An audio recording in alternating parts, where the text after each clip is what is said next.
Bom dia a todos e a todas. Eu sou Igor Sacramento, pesquisador em saúde pública pela Fiocruz. Estou com vocês aqui numa parceria com o Centro de Memória da Eletricidade para conversar sobre saúde. Desde o início da pandemia da Covid-19, nós estamos fazendo diversas lives com inúmeros especialistas de diversos campos do conhecimento, observando, analisando as configurações, as dimensões que a pandemia da Covid-19 vem tomando no Brasil e no mundo.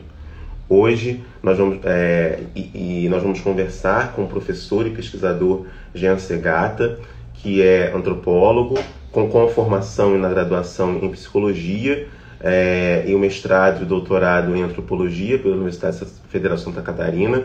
Atualmente ele é professor do departamento de antropologia da Universidade Federal do Rio Grande do Sul e vem há muito tempo pesquisando as relações entre o humano, o animal, a saúde e os ambientes, e também as relações da investigação antropológica no contexto da cibercultura. Jean também participa de uma importante rede que se constituiu ao longo do ano de 2020, que é a Rede Covid-19 Humanidade, e nós também vamos conversar um pouco sobre a rede, quais são as contribuições que a antropologia vem dando e pode dar para situações como a antropologia e outras ciências sociais e humanas podem dar em situações como essa de crise sanitária global, como nós estamos vivendo. Só gostaria de lembrar também que o objetivo dessas lives, além de promover a circulação de conhecimentos e a divulgação científica, é também registrar para o futuro o que nós estamos vivendo no contexto contemporâneo. Já se prolonga a pandemia há praticamente um ano, então é importante a gente criar esse acervo de informações e de dados que podem e serão pesquisados futuramente. Mais uma vez, é um prazer contar com a presença do Jean. Vou convidá-lo para participar aqui da conversa. Eu vou lembrar que todos vocês podem fazer perguntas. Eu vou fazendo perguntas ao longo da nossa conversa, e vocês podem fazer perguntas para o Jean enquanto eu estiver fazendo aqui. Coloquem no chat e eu passo para ele. Bom, Jean, muito obrigado, em primeiro lugar, por aceitar o convite. É um prazer poder conversar com você, especialmente nesse contexto que a gente está vivendo, da pandemia. Eu já falei um pouco sobre a sua trajetória, né? Assim, mas tem coisas que o Lattes não permite que a gente observe. Então, eu queria que você falasse um pouco do seu interesse pela antropologia e como é que se deu, e especialmente com essa pesquisa que marca tanto a sua trajetória, nessa relação entre os humanos e os animais e os ambientes. Queria que você falasse um pouco como esse tema surgiu para você, de que maneira isso foi se dando ao longo do seu trabalho. Mais uma vez, muito obrigado por ter aceitado o convite. Bom dia a todos. Eu, na verdade, que te agradeço pelo convite e que me deixa muito feliz, e especialmente por um projeto que, como você mesmo falou, é um momento da gente conversar agora, mas é um registro também disso que a gente está vivendo. Então, um projeto de memória, um projeto de registro desses tempos tão impensados, na verdade, né, que a gente tem vivido e que certamente a gente vai precisar ainda digeri-los e tirar lições ainda por muito tempo. Então, estou muito feliz de fazer parte com vocês desse projeto. Tá? Bom, você me perguntou em relação às relações humano-animal. Você sabe que essa é uma história muito curiosa, tá? Eu vou resumi-la mesmo, mas ela tem uma certa interseção com tecnologias digitais e, ao mesmo tempo, com antropologia da saúde. Eu acho que quando eu comecei, eu nem fazia ideia que isso ia se converter como participação num campo que também ganhou um lugar na antropologia, que é esse das relações humano-animal, né? Mas eu vinha pesquisando tecnologias digitais, eu tinha feito etnografia no meu Orkut, em comunidade, no mestrado em comunidades do Orkut, tá? E Dizer que fez o mestrado no Orkut fica, fica estranho, mas na verdade, no fim das contas, foi isso mesmo, né? Pelo menos um ano, de um ano dele estava conectado no Orkut, seguindo um pouco as pessoas e com um projeto que, na verdade, de alguma forma tinha a ver com isso, que memória também, porque eu estava justamente tentando entender como é que aquelas comunidades do Orkut estavam produzindo memória, né? Elas eram comunidades as que eu pesquisava de pessoas que tinham vivido numa cidade do interior, Londres, onde eu vivi, no interior de Santa Catarina. Os meus pais ainda vivem lá. E é uma cidade que tinha oficialmente pouco registro histórico mesmo, sabe? Mas lá, naquela comunidade, se reuniam pessoas que tinham vivido naquela cidade, que já não moravam mais lá, mas que começavam a contar histórias do passado. Olha, eu morava perto da prefeitura, que ficava no lugar tal, e assim as pessoas iam dizendo, não, mas a prefeitura não ficava lá, ela ficava em outra rua, você está se enganando, foi um tempo anterior.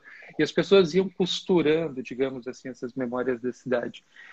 Bom, mas aí eu segui pro doutorado e eu comecei a fazer um trabalho de campo em pet shops e clínicas veterinárias. Eu estava justamente interessado no uso de tecnologias médicas que eram partilhadas entre humanos e animais. Na verdade, não só as tecnologias, mas as moralidades também, Uhum, né? uhum, E entre essas tecnologias, um conjunto mais amplo do que a gente pode pensar por tecnologias, não só os artefatos, né? Mas os discursos também, os diagnósticos, os tratamentos que começavam a ser partilhados.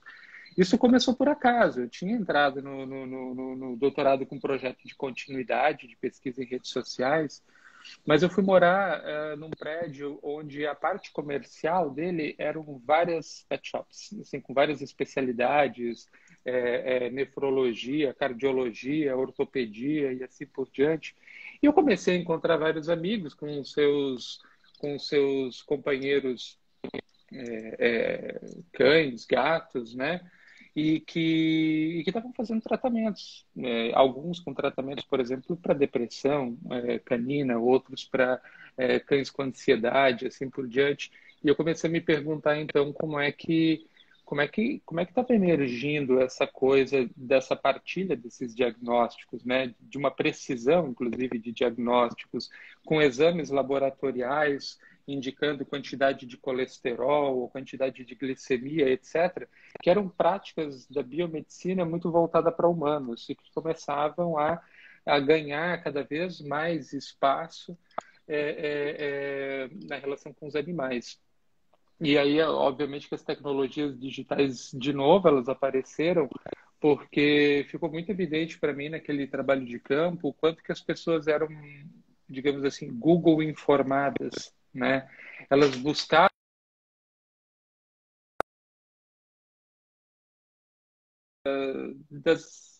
do Google, né? Elas pesquisavam em comunidades online sobre comportamentos animais, sobre doenças, sobre problemas psiquiátricos entre animais, e chegavam com esses diagnósticos para médicos veterinários que, inclusive, eram de uma outra geração e diziam: olha, eu não sei se o senhor está acompanhando, mas eu tenho visto no Google muita gente falando sobre depressão canina. Aí o veterinário, puxa, e aí começava uma partilha de moralidades, porque, puxa, mas uhum. é verdade, eu noto que ele está bastante triste, se referindo ao cão. Então, tristeza, por exemplo, como um estado moral tipicamente humano, passava a ser partilhado, e isso se convertia em diagnósticos que eram encapsulados pela biomedicina, porque, no fim das contas, as pessoas saíam com uma receita para manipular fluoxetina nos laboratórios farmacêuticos e medicalizar os cães.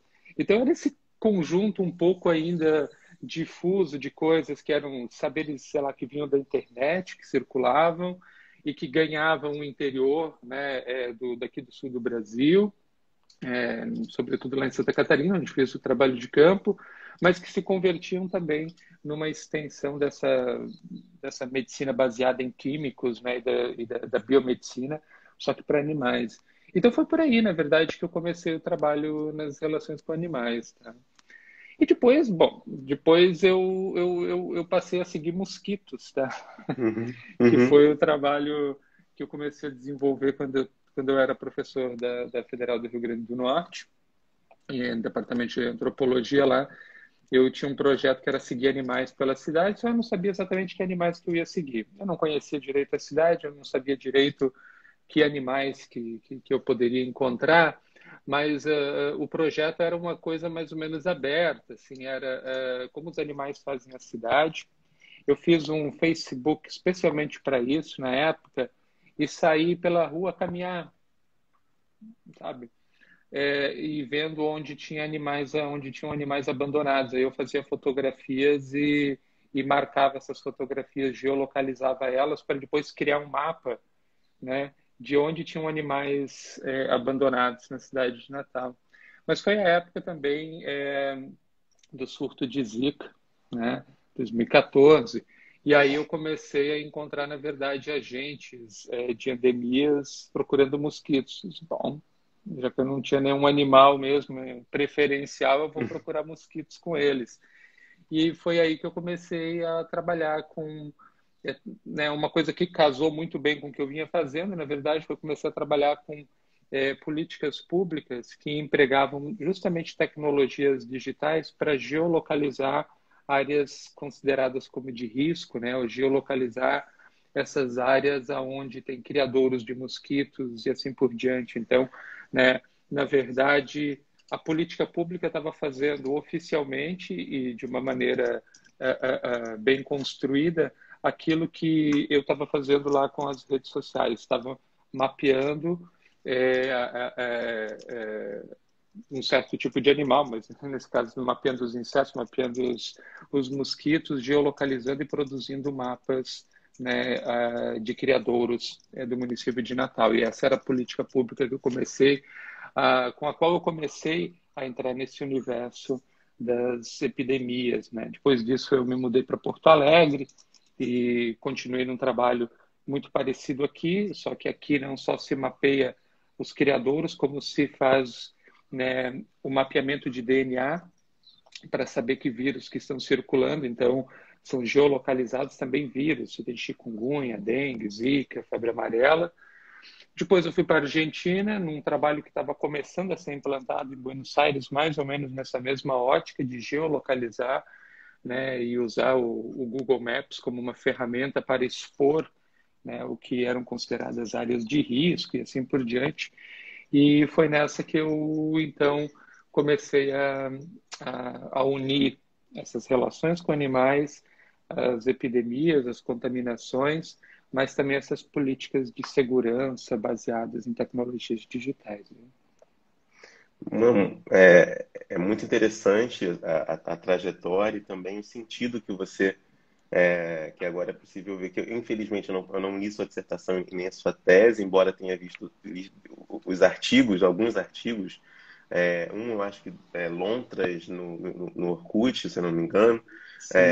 que eu li, enfim, eu já passei com meus alunos, né, há algum tempo, que gostam de trabalhar com a etnografia, nos espaços virtuais, etc. Enfim, é bem interessante, mas é muito legal como você mostrou uma certa coerência nessa trajetória e nessa de pesquisa. O que eu queria te perguntar já de início, assim, é de uma das dimensões da própria pandemia é a sua ampla escala, né? A sua escala global e que coloca inúmeros desafios de como lidar nesse nível de escala. Você, quando Uhum. estava contando aí a sua experiência em Natal, no projeto, né, que envolvia acompanhar os agentes de endemias e, em relação aos mosquitos, no contexto da explosão da Zika no Brasil, etc., mostra uma dimensão local, né, do trabalho etnográfico, antropológico, etc. A minha pergunta, né, é como conciliar, ou se é possível conciliar, ou qual que é o lugar da antropologia em crises sanitárias de dimensão tão mundial, globais, etc.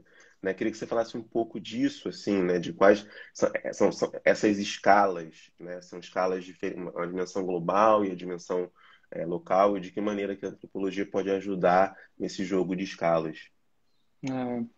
Acho que não é só uma pergunta, na verdade, isso é realmente um desafio com o qual a gente está lidando, porque você falou da rede Covid Humanidades e a gente está fazendo a pesquisa, mexendo, na verdade, até com duas grandes escalas, porque a gente está fazendo o trabalho de campo praticamente todo online, né? Praticamente todo por meios remotos. Bom, ou seja, até por mensagens e ligações de telefone, às vezes por outras plataformas, Zoom e assim por diante, mas também acompanhando as pessoas em redes sociais e WhatsApp e assim por diante. E aí a gente está jogando com duas grandes escalas, na verdade, a da pandemia e a da própria internet. Então, é um duplo desafio aqui que eu vou tentar dizer como é que a gente tem tentado lidar, na verdade, tá? Pois é, uma das primeiras insistências com a qual a gente tem lidado, com a qual a gente tem conversado, é justamente de, digamos assim, descolonizar o próprio discurso da pandemia. Porque, primeiro, a pandemia ela Uhum, começa muito vírus-centrada, né? Você tem uhum, toda uma narrativa em volta de coronavírus, coronavírus, coronavírus, né? Bom, é claro que uma infecção ela é provocada por um vírus, mas não é o vírus que define uma pandemia, não é o vírus que define também a escala, digamos assim, né, do evento crítico que a gente está vivendo, né? São as práticas que nós temos, uhum, são as uhum, vulnerabilidades, são as formas de exposição, são vulnerabilidades, sejam elas socioeconômicas, sejam elas de políticas de Estado e assim por diante, que nos colocam mais ou menos, né, expostos ao vírus. Então, não é o vírus em si, mas é um conjunto muito grande de condições materiais, de discursos, etc., né, que dão, digamos assim, condições para que o vírus faça a sua parte, que é contaminar, digamos assim, sabe? uhum, Né? Então, a gente primeiro tentou sair um pouco desse lugar de centrar o debate todo no vírus e ver, né, quais são essas condições locais, materiais e discursivas, etc., né, que facilitam, né, a contaminação.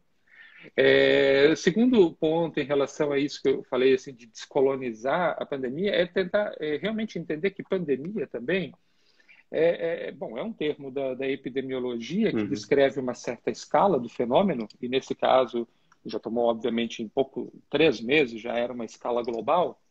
Só que a gente tem que entender que uma escala global não é sinônimo de universalidade do fenômeno.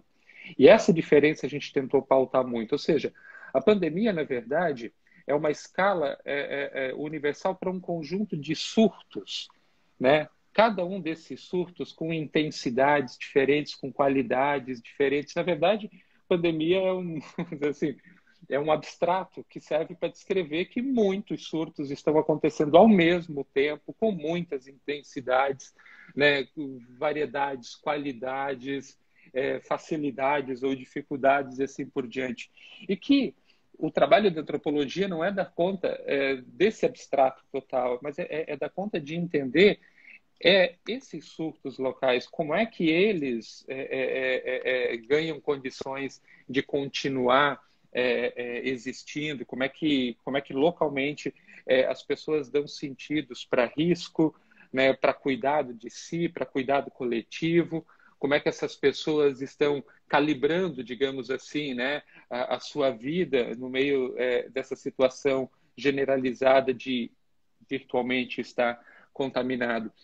Então, na verdade, acho que o trabalho antropológico ele exige a gente olhar esse lugar menor, esse lugar mais localizado. O Rosenberg, naquele livro sobre epidemias, um clássico, 30 anos, né? Eu acho que ele é bastante preciso da dificuldade que tem as ciências sociais de uma maneira geral, mas talvez a antropologia em particular, nessas situações de eventos críticos.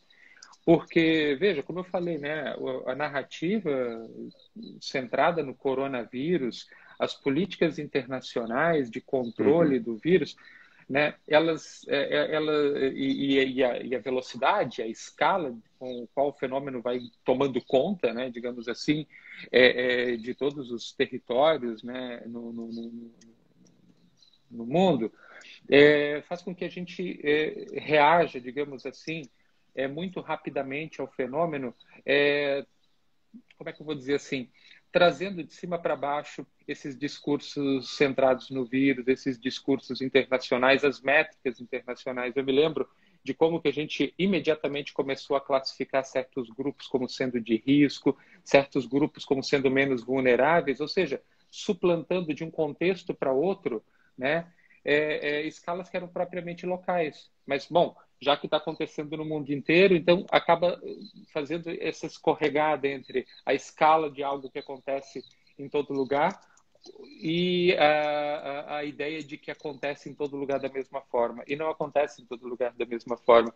Então, a dificuldade que a gente tem nesses eventos críticos de prestar atenção nos discursos e nas práticas e nas materialidades que são culturalmente situadas, né, que são localizadas. A gente acaba consumindo, né, esses discursos que são, digamos, universalizantes.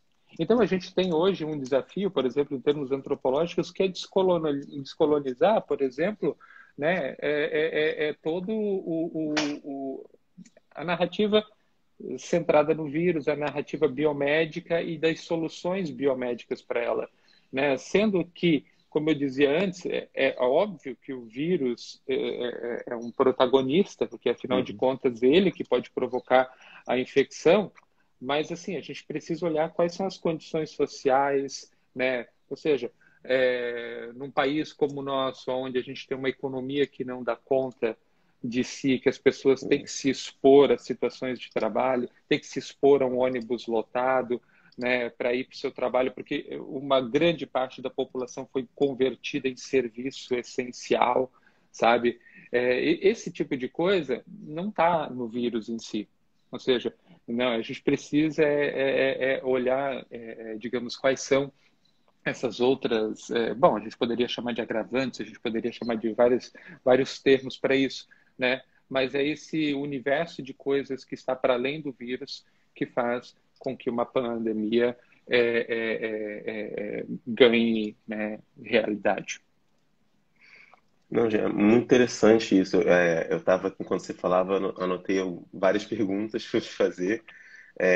E a primeira delas, na verdade, é um pouco para você explicar como que se constituiu essa rede Covid-19, humanidade, e se ela tem alguma relação com a rede Zika, que também foi constituída, né, junto da crise, né, da Zika, que participam várias instituições e vários pesquisadores do campo das humanidades também. Queria que você falasse um pouco dessa rede Covid e se ela tem ou não alguma relação com a rede Zika Humanidades também.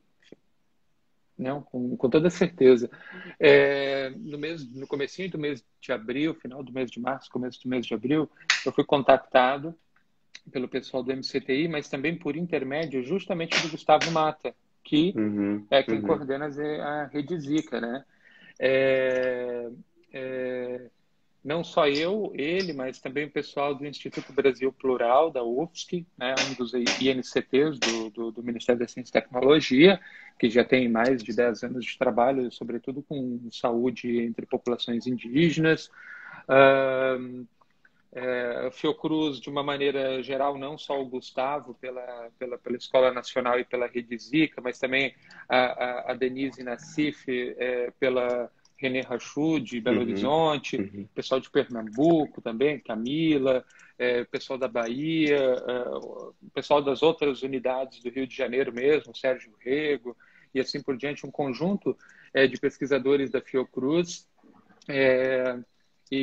Bom, eu aqui da URGS, fomos chamados pelo pessoal do MCTI para a gente responder uma encomenda sobre impacto social da pandemia de Covid, né? Na verdade, foram, se não me falha a memória, são 13 encomendas no total que o MCTI passou a desenvolver, que envolve vacinas, envolve EPIs, envolve mapeamento de vírus, uma série de temas, e a única que avalia, né, digamos assim, os impactos sociais é a Rede Covid-19 Humanidades. E ela tem uma inspiração, não tenha dúvida, fortemente buscada no trabalho da Rede Zika, né? Que é um trabalho fantástico de 4, 5 anos já, Uhum. né? Por aí. Com um conjunto fantástico de trabalhos. Eu acho que a gente deve, obviamente, à Rede Zika, né, uma grande parte, né, hoje do conhecimento da memória e do conhecimento que a gente tem sobre, né, o que foi e o que tem sido, né, a Zika no Brasil, porque a gente não pode esquecer que essas Exato. epidemias se encontram, né, e que essas epidemias elas não terminam nos registros oficiais de quando, né, as portarias saem Sim. dizendo agora não temos mais pandemia, agora não temos mais epidemia. Não, a Zika ainda existe corporificada nas experiências das pessoas, sobretudo Uhum. corporificada de forma gendrada nas experiências de mulheres que além de mães, se tornaram cuidadoras dos seus filhos com microcefalia, que ainda estão, né, ativamente buscando tratamentos, cuidados, acompanhamento, mas também estão buscando direitos, né, para as crianças atingidas, né? Essas crianças estão crescendo, ou seja, né, a pandemia, a Zika, a epidemia, ela ainda existe, né, de maneira experiencial, corporificada. Eu ainda continuo conversando com os meus amigos, com informantes, como às vezes se costuma dizer na antropologia, lá de Natal, por exemplo, foram atingidos por chikungunya em 2015 e que ainda sentem dor nas juntas.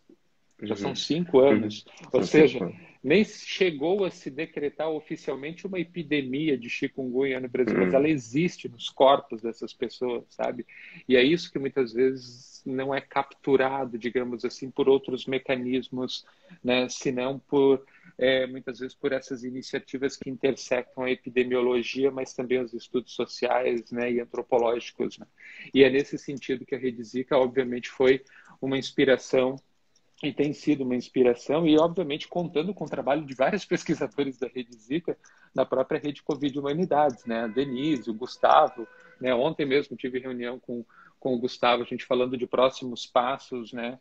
Da Rede Covid, avaliar o impacto agora da chegada da vacina, ou da não Uhum. chegada ainda, ou da Vamos sim. demora dela, É, né? Mais é. para não chegada ainda, né? E como uma parte que a gente precisa, inclusive, desdobrar agora do trabalho, né? Não era um objetivo previsto lá no início do projeto, até porque no mundo ideal a gente não imagina que seria tão problemático assim, né? Fazer com que a vacina chegasse às pessoas uma vez que ela estivesse disponível, né? Mas as desvontades realmente nos surpreendem a cada dia e agora a gente estava se reunindo para tentar entender como é que vai ser esse processo também com a vacina.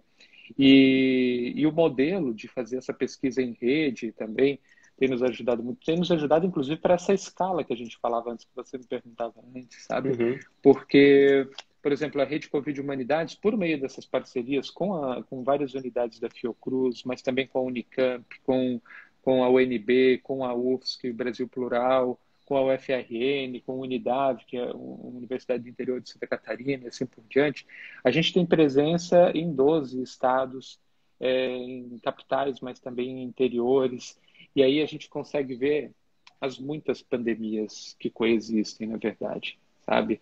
Né? Há lugares onde há um negacionismo bem acentuado, há lugares onde há certas estruturas que funcionam, há lugares onde parece que nem existe pandemia, porque as pessoas simplesmente é, é, é, voluntariamente ignoram, né, o evento que está acontecendo, mas não só voluntariamente ignoram, que é isso que, na verdade, que eu te dizia antes, que a gente está tentando entender, mas que sentidos são esses de cuidado, né, de risco, né, que fazem com que as pessoas calculem as suas atividades cotidianas a ponto de quase como se não existisse problema acontecendo. Então, Uhum. né, o que é isso? A gente precisa entender, né, como é que as pessoas representam esse cenário todo, né, para si ou para os seus coletivos mais imediatos.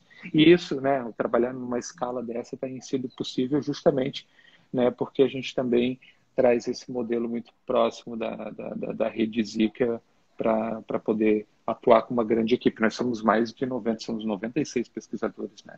Rede, Interessante. Covid-19. Então, é assim que a gente consegue ver essas muitas pandemias acontecendo ao mesmo tempo.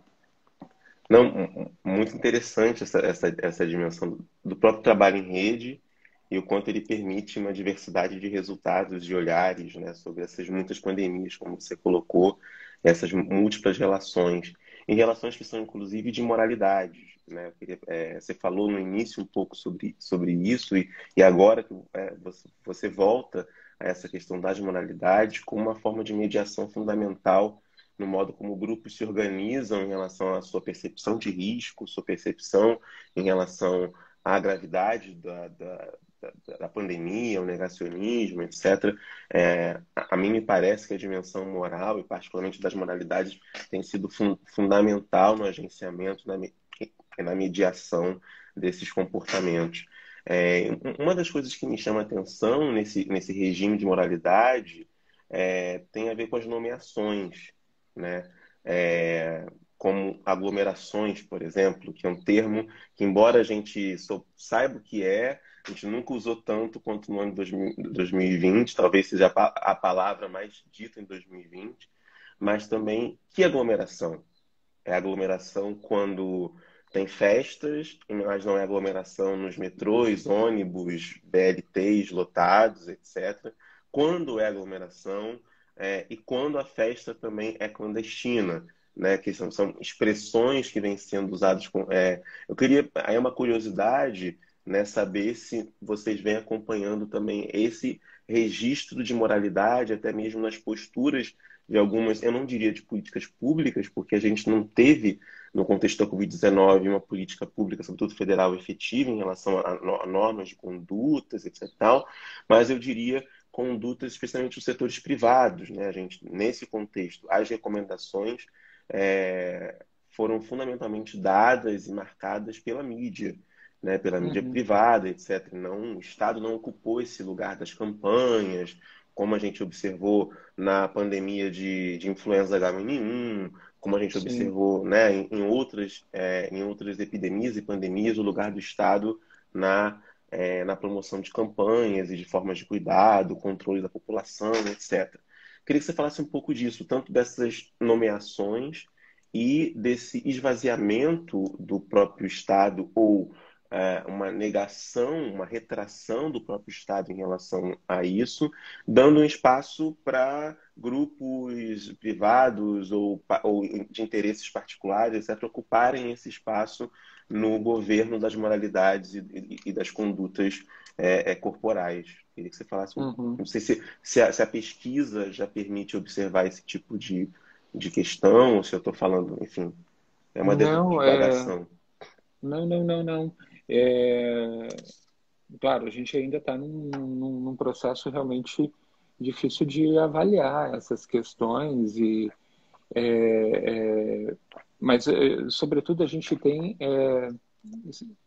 estado atento a elas. E eu vou te dizer assim, como é que isso aparece em vários momentos. Por exemplo, a aglomeração é uma discussão que eu já fiz mais de uma vez com alguns colegas que são ligados às artes. A gente tem trabalhado também com o impacto da Covid entre Uhum. artistas, e é muito interessante porque quando você falou, me veio à mente uma frase que não sai da minha cabeça, que na verdade virou até, né, o início de um artigo que está em avaliação, que é assim, ó, o que sempre moveu nós artistas, diz uma colega do teatro, foi justamente poder juntar as pessoas para celebrar a alegria, para fruição e etc.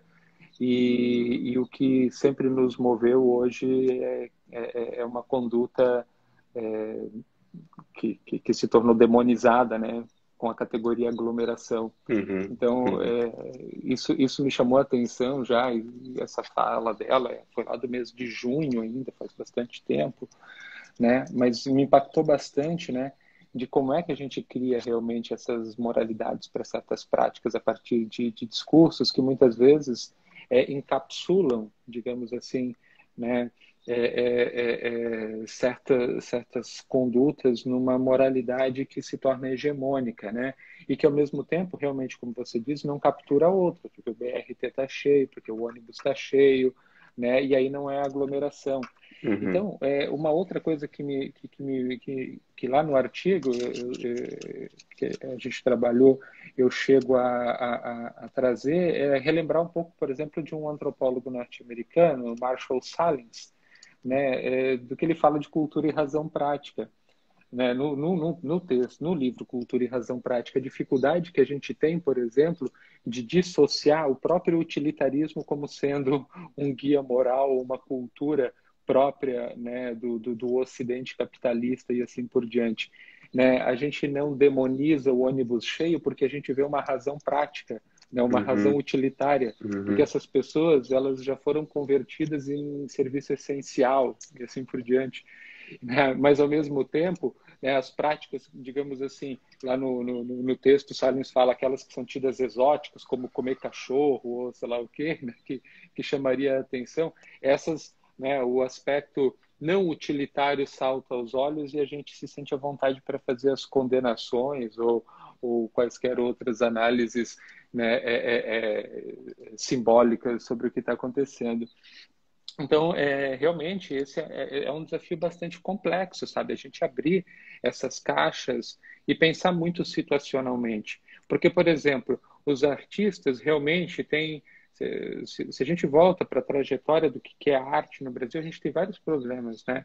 Primeiro, porque, assim, historicamente já é uma população que sofre inúmeros preconceitos pela sua prática. Primeiro, eles não são vistos como trabalhadores, muitas vezes, né? O artista no Brasil, historicamente, era visto como vagabundo, né? Ou Uhum. Uhum. pervertido, ou qualquer outra coisa nesse sentido, mas já era moralmente condenável ser artista, sabe? E não que isso tenha se desfeito completamente, né? Sobretudo sobre certas populações de artistas, sobretudo sobre mulheres e assim por diante. Segundo, né, há uma dimensão oculta do trabalho artístico que é de obliterar, por exemplo, o que está por trás do palco, por exemplo.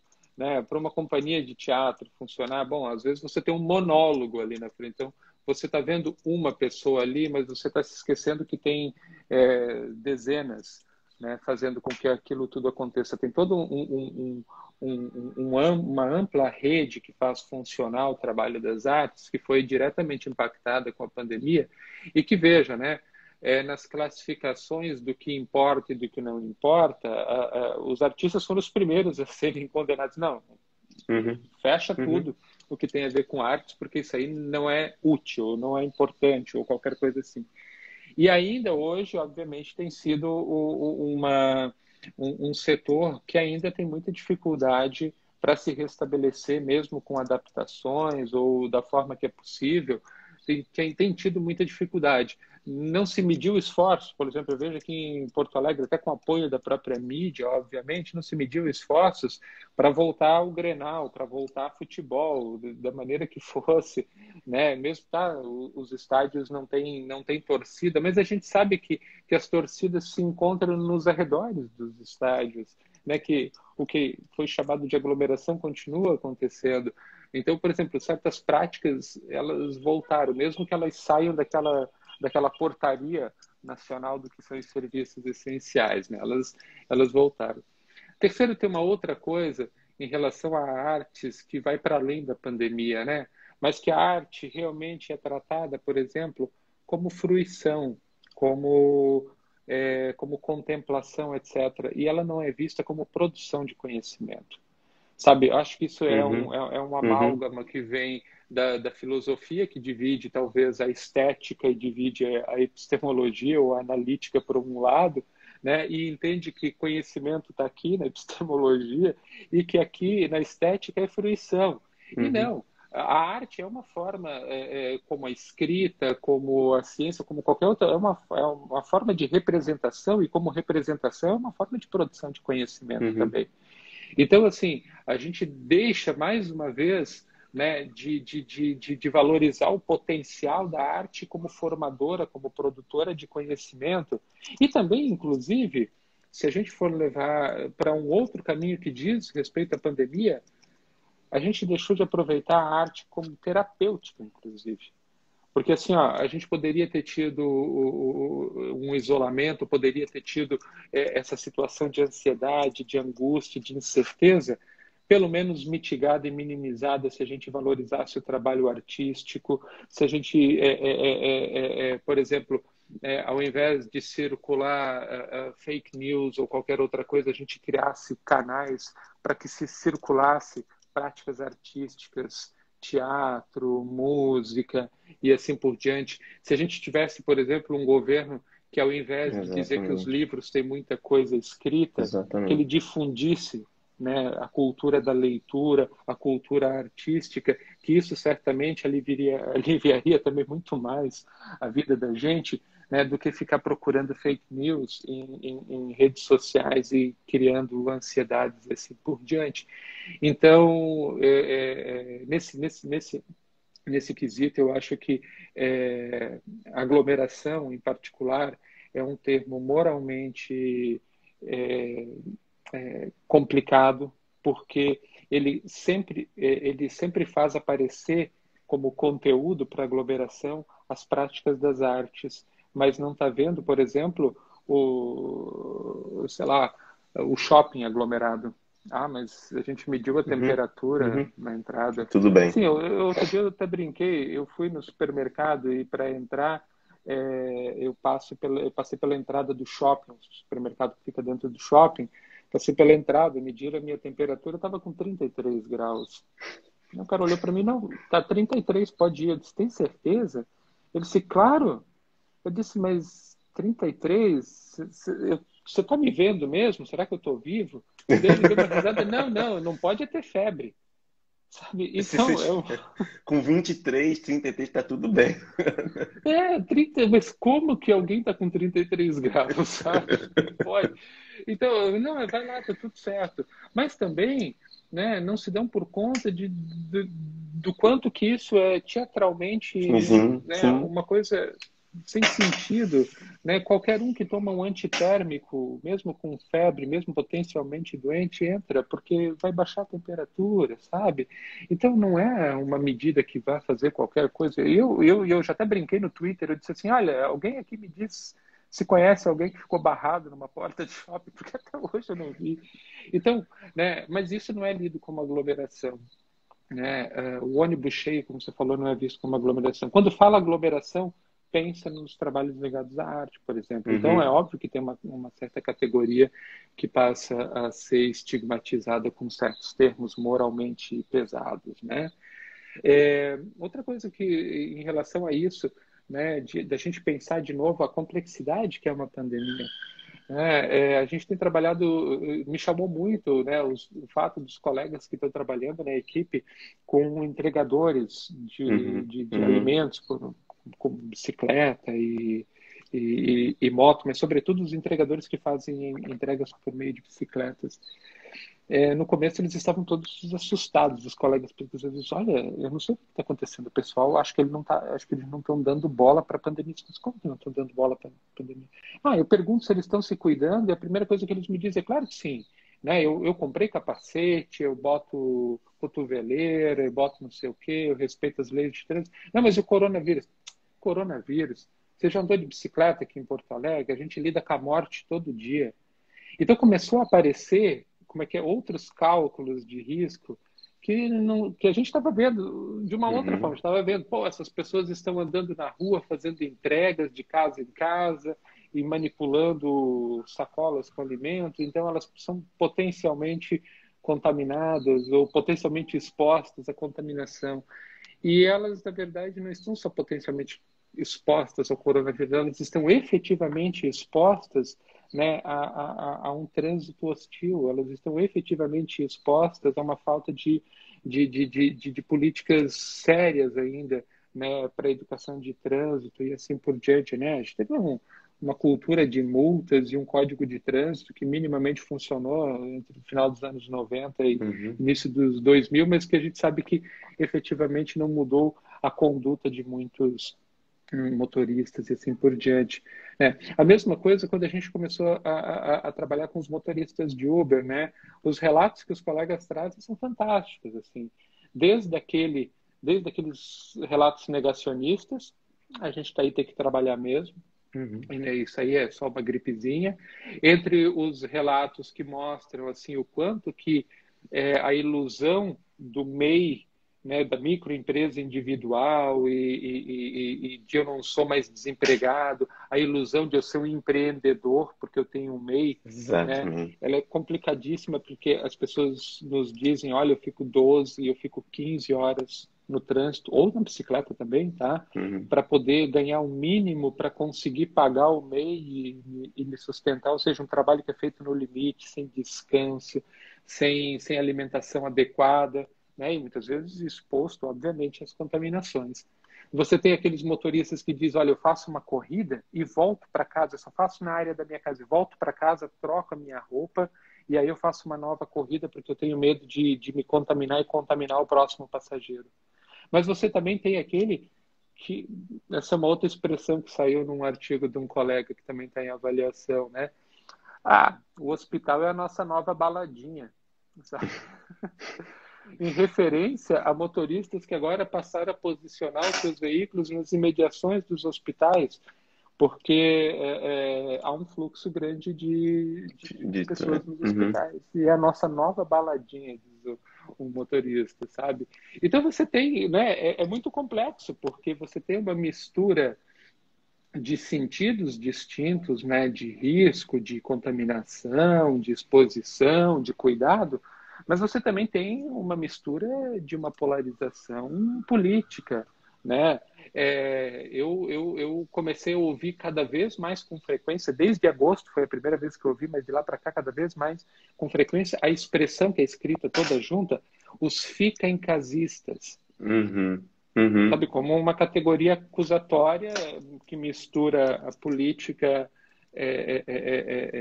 genocida, né, de extrema direita, né, com as práticas de cuidado, os fica em casistas, como uma categoria acusatória. Ah, não dá bola que esse aí é um fica em casista, Existe. sabe? Fica em casista. E aí eu comecei a me dar por conta o quanto que há essa complexidade, sabe? Que mistura, obviamente, uma incorporação também, né? Desses discursos do próprio governo. E aí, desculpa, eu me alonguei, mas como Sem você problema. mesmo disse, não tenho dúvidas, assim, ó, diferentemente de Zika, de chikungunya mais recentemente, né?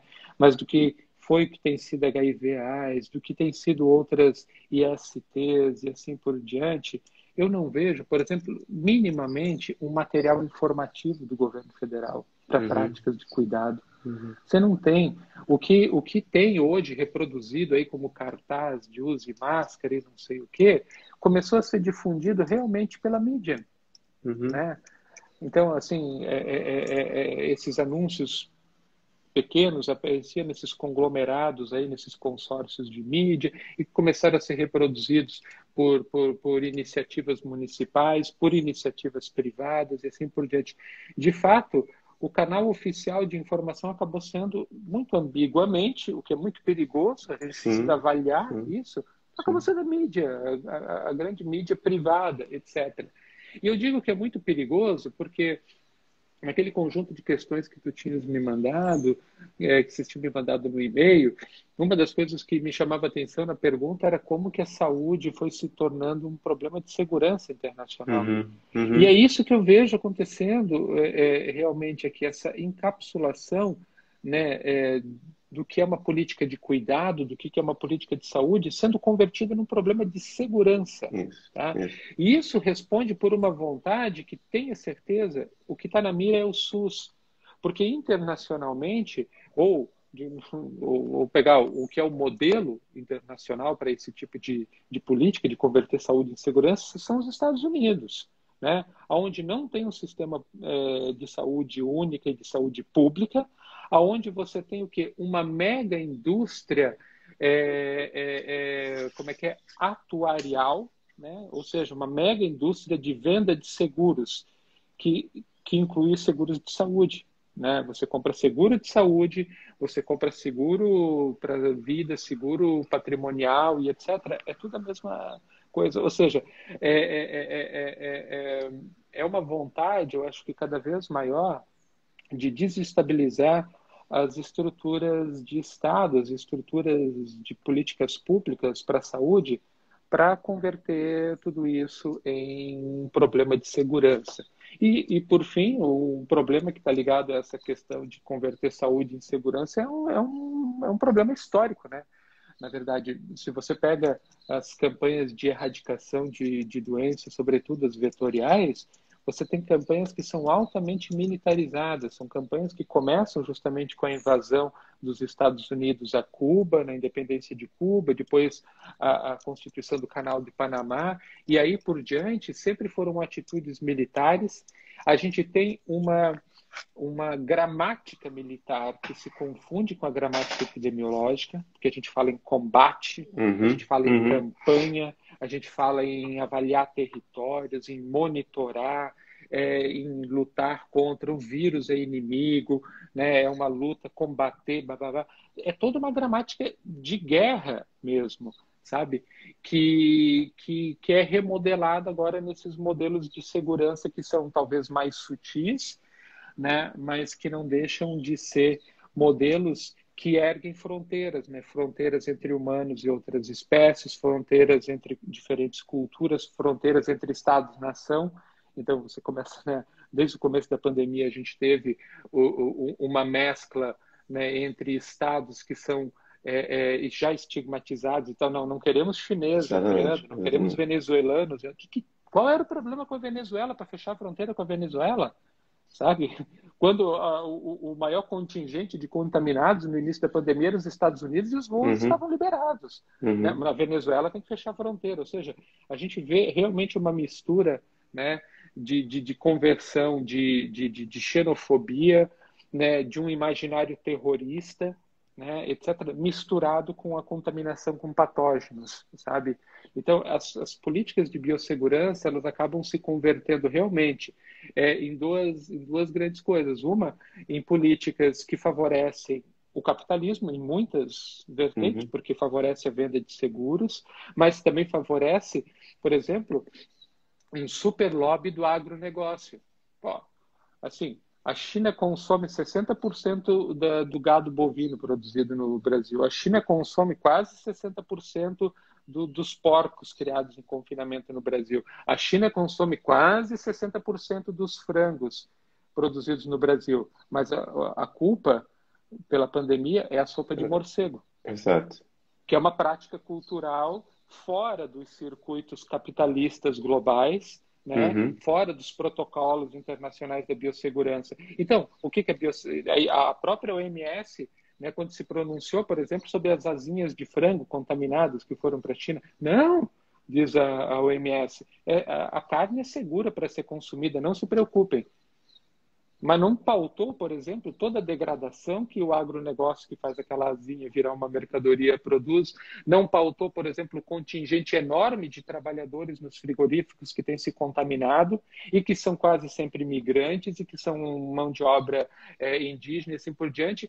Isso aí não foi pautado pela OMS, sabe? Por quê? Não, porque é produzido dentro de protocolos. Então, essa ideia de protocolo, ela é muito perversa. E é assim que a gente tem, como é que volta aquela tua questão? Aglomerado, né? Porque a gente está aglomerando, tá seguindo os protocolos, né? Seguindo a distância e passando o álcool gel ali na entrada do shopping, e etc, etc, etc. Então, ela favorece favorece as corporações capitalistas em muitos níveis, tá? A sugestão de que elas seguem protocolos e de que as pessoas na rua devem ser demonizadas. A senhora que toma chá para se prevenir, né? Aí ela é considerada negacionista, um vetor contaminante, potencialmente perigosa, né? O morcego que é comido na China e que também não é caçado no meio do mato, tá? Só para ficar bem claro, civeta, morcego, essas coisas são criados também em cativeiro dentro de regimes sanitários, tá? Mesmo que atendam a práticas mais culturalmente situadas, mas esses são demonizados, né? O agricultor lá do interior que bota a mão no teto da vaca, ele é uma bomba, patógeno, onde é que já se viu botar a mão no teto da vaca para tirar leite? Porque leite que é bom é aquele que é tirado com uma máquina, que é Nossa. protocolo sanitário de novo, que é pasteurizado e etc, etc. Ou seja, né, as políticas de biossegurança viraram uma política internacional de relações entre humanos, mas também entre espécies, e que favorece fortemente, né, a hegemonia capitalista, né, centrada em práticas biomédicas e que exclui cada vez mais as práticas culturalmente situadas, sejam alimentares, sejam de relação e sejam de cuidado de si. Jean, eu não queria tomar muito seu tempo, mas eu tenho mais algumas perguntas. Vou fazer mais uma, Super à porque vontade. assim, não, é um tema muito interessante, e sobretudo pela abordagem que você traz, assim. Então eu estou aqui ao mesmo tempo, eu tô te ouvindo e anotando muitas coisas, assim, porque é muito interessante o modo como você aborda. E essa, né, pergunta que eu estava, né, que fiz ali, né, que troquei por e-mail, eu e Matheus, tá, Uhum, era em relação a essa dimensão da própria, da transformação da saúde como problema de segurança, né, que você bem colocou em uma certa limitação da saúde com problema de segurança. E a gente teve, ao longo das últimas décadas, até mesmo do século XXI mesmo, algumas pandemias em que isso estava colocado, mas também manifestações consideradas terroristas, antrax, né? Se a gente for lembrar um pouco no pós 11 de setembro, né? Enfim, então tem uma dimensão nisso que é bem é, que demonstra o quanto esses protocolos eles configuram uma securitização dos espaços, né? Os uhum, espaços cada vez e as fronteiras e os trânsitos cada vez mais delimitados pelos protocolos de segurança, né? uhum, E estes entendidos como sendo saúde, né? Ou uhum, prevenção de riscos, né? Contenção de riscos. E uma das coisas que me chama a atenção, que eu queria te perguntar, a gente refletir um pouco, é o fato de voos estão sendo cada vez mais restringidos aos voos internacionais aos brasileiros, né? Muitos países estão negando receber, com exceção de moradores do próprio país de destino, que estão no Brasil, mas querem retornar, estão uhum. restringindo entre eles Estados Unidos, que foi, né, virtualmente, eu diria, ilusoriamente, um grande parceiro do Brasil nos dois primeiros anos do governo. Eu fico pensando em termos de construção de redes, redes de colaboração, redes de pesquisa, redes de atuação, rede de quanto que isso pode ser prejudicial não só para a pesquisa em saúde, mas para a pesquisa no Brasil. Esse isolamento cada vez maior, essa é a primeira pergunta, né, que o Brasil está tendo. E a segunda pergunta é o quanto essa política de segurança, né, no contexto da Covid-19, com muitos países se vacinando e o Brasil aguardando a vacinação ou tendo inúmeros problemas diplomáticos para ter insumos suficientes para startar esse processo, iniciar esse processo de maneira mais efetiva, de que maneira isso vai produzir em nós cada vez mais ansiedade, mas também, por outro lado, cada vez mais uma certa desistência em relação à vacinação, em relação, vamos conviver com o vírus mesmo, é isso aí, etc. E uma vitória de uma outra biopolítica, que é essa biopolítica da morte, essa biopolítica do não cuidado, essa biopolítica de que nada está acontecendo, isso é só uma gripezinha, etc. Queria que você falasse, enfim, um pouco sobre esse contexto que se avizinha, né, para Uhum. o Brasil no mundo e para o Brasil diante desse mundo que vai isolar o Brasil, o que, que a gente pode, se você consegue identificar alguns traços disso, ou você pode dizer, Igor, é muito cedo ainda para pensar nas consequências que isso pode ter, né? Olha, acho que uma pergunta fantástica, porque eu acho que tem coisas aparecendo já muito concretamente em relação a isso. Bom, primeiro que, voltando ao preâmbulo da tua questão, realmente, né, foi encapsulado dentro dessas políticas de biossegurança esse imaginário de que um árabe pode ser um terrorista e está carregando uma bomba química ou biológica com ele, isso com aquele imaginário do antrax, etc. Mas ele pode ser um chinês e está trazendo vírus, né, da sopa de morcego que ele almoçou no dia anterior a pegar o voo, né, ou pode ser um latino-americano, né, que convive, como o próprio presidente disse, que vive no meio dos dejetos, foi assim que ele falou, né? Que é esse imaginário que é reproduzido muitas vezes e que faz com que sempre se coloque um olhar especial em termos de segurança sobre esse tipo de pessoa que está circulando, sobre esse tipo de migrante, né, como sendo potencialmente contaminante ou potencialmente perigoso, né, de um ponto de vista de outras violências e assim por diante. Isso certamente vai se refletir nos próximos anos como, sei lá, uma fortificação ainda maior das fronteiras. Eu não tenho dúvidas de que esse tipo de consequência ainda vai se abrir. Bom, hoje, efetivamente, as fronteiras estão fechadas, né? Mas é como aquele mesmo efeito imediato, como você falou, das Torres Gêmeas, assim, por alguns Uhum. dias os voos todos pararam, as fronteiras fecharam. Quando elas voltaram muito rígidas sobre certas populações. E certamente nós estaremos entre essas populações cuja rigidez vai operar, né, em certos circuitos internacionais, assim, né? Então, porque realmente é inconcebível a maneira como a gente tem conduzido, né, em termos de políticas de governo a pandemia. Um segundo ponto que você chama a atenção, que eu acho que ele é fantástico e que a gente precisa realmente avaliar. Enquanto coordenador da rede Covid, eu realmente tenho recebido muitos contatos de fora do Brasil, né? De colegas que eu conhecia mais ou menos, de outros que eu já conhecia bastante, de outros que eu acabei sendo contactado sem nunca ter conhecido, né? Interessados em fazer parceria de pesquisa, interessados em fazer, de constituir redes internacionais para pensar Covid.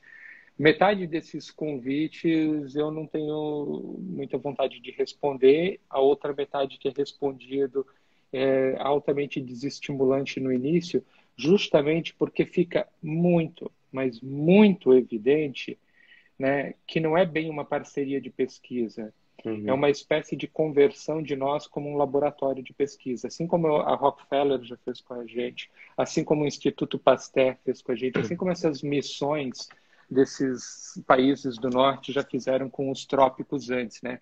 Essa relação muito tênue entre o sanitarismo e o Uhum. colonialismo, ela tem uma história Uhum. muito longa, né? Envolve inclusive antropologia, porque os sanitaristas também, como os antropólogos, né, se beneficiaram das colônias como laboratório de pesquisa, né, nos períodos coloniais. Mas é muito evidente, sabe? Né? E às vezes até descaradamente, sabe? Eu numa troca de e-mails com uma colega dos Estados Unidos, da Cornell University, dizendo o seguinte: não queremos que você participe do projeto. A gente só queria avaliar como é que está a vida de vocês e a gente precisava facilitação, né? Assim, mas muito explícito a ideia de que assim, o que vocês não são sujeitos de produção de conhecimento e até, né, moralmente descredibilizados em certos circuitos acadêmicos, né, por reflexo de como tem sido conduzida a pandemia no país. É claro que, né, muitas vezes de fora não está se enxergando o grande ato, a grande distância, a grande ruptura que dá entre a pesquisa séria que é feita nas universidades e nas outras instituições, Fiocruz e outros institutos, né, e fundações, mas também dentro das universidades, né, a pesquisa séria, comprometida que se faz e as políticas de governo que negam, que simplesmente dão Uhum. as costas, que ignoram o conhecimento que é produzido. E aí o que acaba muitas vezes sendo refletido lá fora é como se não tivesse pesquisa acontecendo, é como se não tivesse protagonismo. O que tem, é claro, é essa coisa mais por meio de contatos mais particulares, mais pessoais, dentro de circuitos, de redes que são constituídas pelos próprios pesquisadores, né? A partir das suas relações internacionais de pesquisa, que às vezes já são constituídas há mais tempo, eu já tenho outras, assim como o pessoal da rede Zika tem várias, né? As redes internacionais da Zika, etc., e que por isso, né, acumularam, digamos assim, um background, acumularam uma credibilidade, e aí passam a figurar como protagonistas também de produção de conhecimento.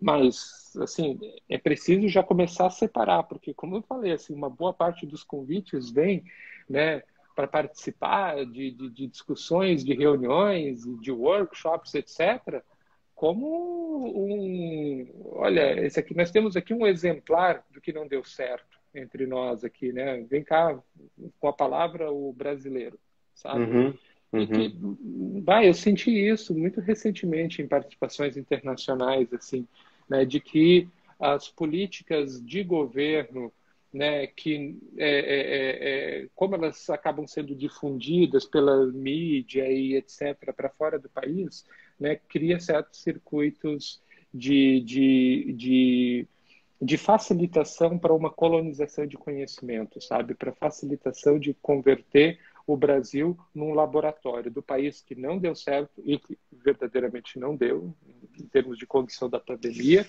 né?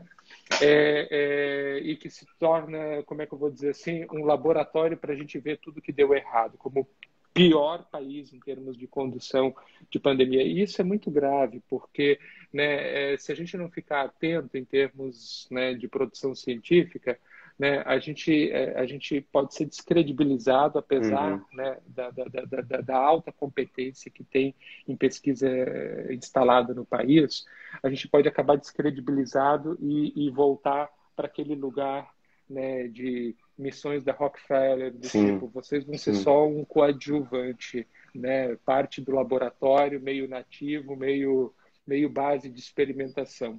Nos seus corpos não sai conhecimento, nos seus corpos só sai informação e dados para as nossas pesquisas. Então a uhum, gente precisa cuidar realmente para que isso não se converta numa colonização, né, dos países do norte, né, sobretudo em relação à pandemia, tá? Então acho que a tua questão ela é muito importante e que ela precisa fazer com que a gente se mantenha vigilante e parceiro certo sim, também das sim, instituições que continuam acreditando no potencial de pesquisa do país. Mas, infelizmente, hoje, isso tem se dado muito mais pelas vontades individuais dos pesquisadores, de alguns programas, de algumas instituições, do que como uma política séria de ciência, exatamente, né, internacional, né, que internacionalize o conhecimento produzido no Brasil, né, sobretudo agora no âmbito da pandemia. exatamente. Jean, eu gostaria de agradecer muitíssimo por você ter aceitado participar dessa conversa.